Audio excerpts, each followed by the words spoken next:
দর্শক সবাইকে শুভেচ্ছা। আমাদের আদর্শ কলেজে এলাকার কৃতি সন্তান, যাকে এলাকার মানুষের গর্ব, যে ছিলেন এসএম আবুল হাসান ভাই, তাকে আমি আমার পৌরসভার মেয়র, যিনি ছিলেন 2 বার মেয়র ছিলেন, চেয়ারম্যান ছিলেন, তার বাবা ইউনিয়ন পরিষদের, সকলকে নড়াইল জেলা বিএনপির পক্ষ থেকে শুভেচ্ছা জানিয়ে ব্যক্তিগত বলতে চাই।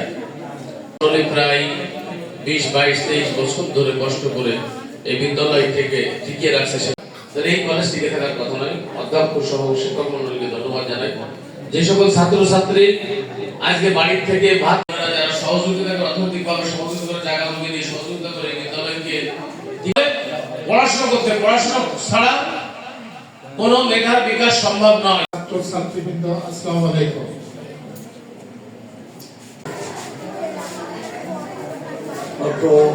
আমাদের আদর্শ কলেজে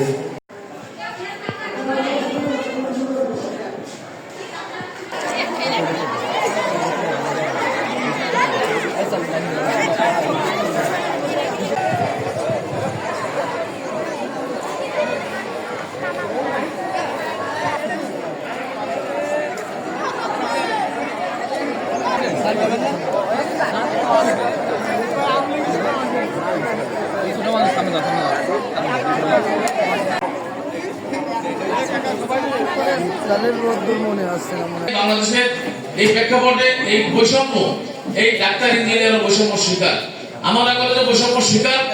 আমরা বলতে চাই, আমরা যদি রাষ্ট্রীয় ক্ষমতায় আসি, আমাদের কোনো সুযোগ থাকে, যেহেতু আমরা আমাদের জাতীয়তাবাদী দল করি, লক্ষ্মীবাসা ইউনিয়ন বিএনপি ঘাঁটি বলা হয়, যদি এই আমাদের কোনো সুযোগ থাকে, আমার নেতা আগামী দিনে রাষ্ট্রনায়ক তারেক রহমান যদি রাষ্ট্রীয় ক্ষমতায় আসে, নড়াইলে যদি আমরা আমাদের নেতা নজরুল ভাই আছে, আমরা আছি, আমরা সকলে মিলে, আমাদের পারভেজ আছে, এলাকার কৃষক আছে, আমাদের ইউনিয়ন বিএনপির সভাপতি, তাদের মাধ্যমে আমাদের আর যারা যুবদল ছাত্রদল করে এই বিদ্যালয়ের যারা অধ্যক্ষ আছেন আমাদের সাথে থাকবেন।